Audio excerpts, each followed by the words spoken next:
میں یہاں سے گجرانوالہ گیا تو حافظ آباد ہے، وہاں رات کو میرا بیان تھا اور صبح کو پھر اسلام آباد کے ساتھی آ گئے، انہوں نے کہا کہ یہ آپ کو چھوڑنا نہیں، گجرانوالہ سے ہم جانا ہے۔ تو ہمارے قریب کوئی جوڑی بیٹھی گئی، یہ کوچ میں بیٹھ گئی ایک جوڑا، اور جوڑا اس میں مرد قدام اور خوبصورت، اور عورت بھی اللہ کا بھلا کرے، پردہ مردے کی ضرورت نہیں ہے، اس قسم کی گناہ تو ہماری مائیں نہیں کرتی، ہماری بہنیں، کہ پردہ اور چادر نہیں، وہ چادر کندھے پر رکھ کر کے انہوں نے کندھے پہ رکھا ہوا اور گاڑی میں جیسے بیٹھ گئے، گاڑی جیسے چل پڑی، باتوں میں خدا جانے ہم اس طرح بیٹھے ہوئے تھے، دو مولوی، ان کا آپس میں تکرار گفتگو ہوا، کس کر کے خاتون نے ایک تھپڑ دوسرے اس کے منہ پہ مارا، لیکن ماشاءاللہ سلام ہے اس کے صبر کو، خشوع خضوع سے اس نے برداشت کر لیا، بڑے خشوع خضوع۔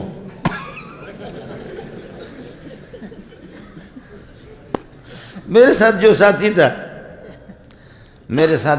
تھا اس سے میں نے کہا اللہ کی قسم ہمارے بلوچستان میں اس کا تصور بھی نہیں ہے، اللہ کے بندے یہ کیا ہو رہا ہے آپ کیا؟ یہ ظالم اس کا ہاتھ اس طرح پکڑ کر کے مروڑ سکتا تھا، ہاتھ مروڑ کر کے اس کو گاڑی سے نیچے بھی پھینک سکتا تھا، اور اگر نہیں کر سکتا تو اتنا تو کر سکتا کہ بھائی یوا دوا درے سلور پنزور جاؤ، سمجھے، 1 2 3 4 5۔ ایک آدمی غصے میں آ گیا، حضرت علی رضی اللہ تعالیٰ عنہ کو فرمایا کہ جی، عرض کیا کہ حضرت میں نے اپنی بیوی کو 100 طلاقیں دی ہے، فرمانے لگے کہ 97 اپنے پاس رکھ لینا، 3 سے تو وہ جدائی ہو گئی، اور الگ تھلگ ہو گئی، باقی 97 اپنے پاس رکھ لینا۔ اس وقت میرے پاس اگر کوئی آ جائے تو میں ان سے کہتا ہوں کہ بھائی شہباز کی حکومت ہے یا عمران خان کی مہنگائی ہے، اس پہ رکھ لینا، یہ وہاں پر استعمال کر لینا، 100 طلاقیں بیوی کو دینے کی ضرورت کیا ہے؟ اللہ، میں نے کہا کہ ہمارے ہاں ہوتا اس کو تو اٹھا کر کے پھینک دیتے۔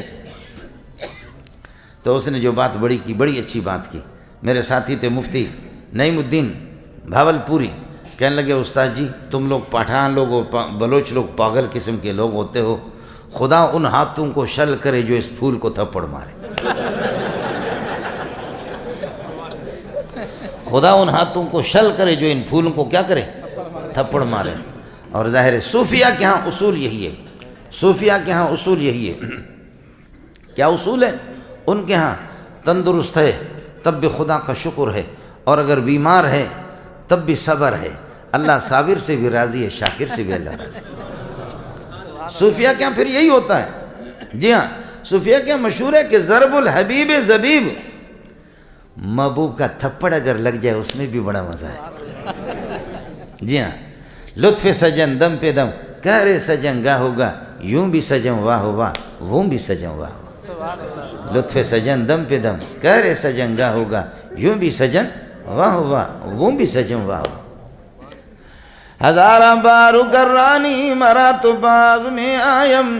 ہزاراں بارو گرانی مرا تو باز میں آیم، کہ واللہ میں بینم دری تحقیر و عزتا،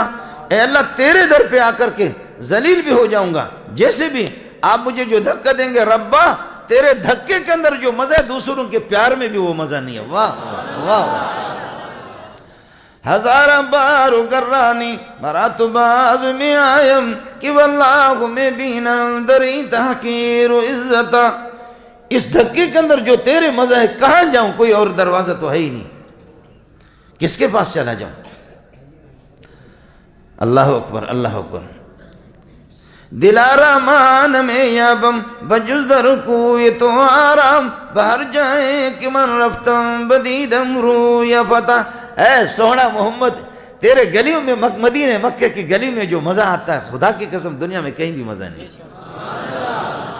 دلارا مان میں یابم بجز در کوئی تو آرام، کہ باہر جائیں کہ من رفتم بدیدم رو یا فتح، جدھر بھی گیا ذلیل ذلیل ذلیل ذلیل ذلیل، اگر خواہی سلامت را بیا بنشی بجنب ما، وگرنہ میں شوی ہر جا ملاقی با مصیبتا، آؤ سلامتی چاہتے ہو محمد کے قدموں میں آ جاؤ، قرآن کو سینے سے لگا، مجھے اس رب کی قسم ہے کہتا ہے جہاں بھی جاؤ گے ذلیل ہو جاؤ گے۔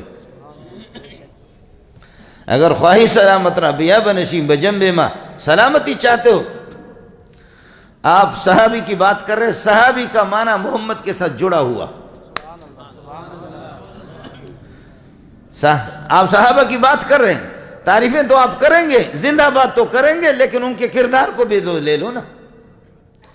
یہ مقام ان کو کس چیز سے ملا؟ حضرت مفتی صاحب، میرے تو بڑی آزمائش تو انہوں نے کر دی، مفتی صاحب موجود نہ ہوتا شاید میں اس سے زیادہ کھل کر کے آپ سے گفتگو کرتا۔ اب مجھے نہ کوئی ترتیب ہے نہ کچھ ہے، ان لوگوں کو بٹھا، اس کو کسی کمرے میں بٹھا دیتے، مفتی صاحب کو کم از کم اچھا تھا، چائے پلاتے بابا۔ اس قسم کے مولویوں کے سامنے لا کر کے آپ نے یہ کس طرح میں پریشان کر دیا، اس کو کسی جگہ بٹھا دیتے۔ جی ہاں،